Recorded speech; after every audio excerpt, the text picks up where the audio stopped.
Every Western country, except for America, that has been shaped by Christian values has opted for a system of universal healthcare. I mean, from Norway to New Zealand. You're going to go there, good. I'm going to go there. Everywhere. And because their Christian heritage has propelled them to do this. The reason all these countries have universal healthcare is not because they've been inspired by Marx, but rather they've been inspired by the Gospel of Matthew, okay? And the central figure you find there.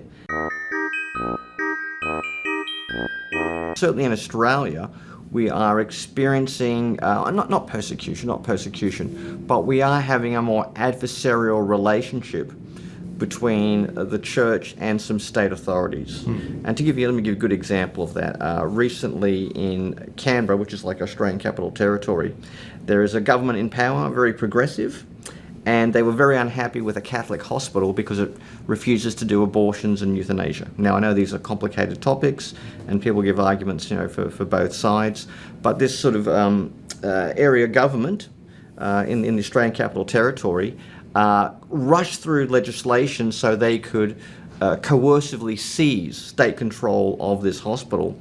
And they also added a little addendum that the police will be empowered to use reasonable force to seize the hospital. And they did it, and there was a few sort of attempts to stop it through legal procedures, but it went through very quickly, very rushed. And I remember seeing them taking down the cross of this hospital. It was called Calvary Hospital. The first thing they did, as soon as they got control of the hospital, they took down the cross on a Sunday. And it looked like a scene from China.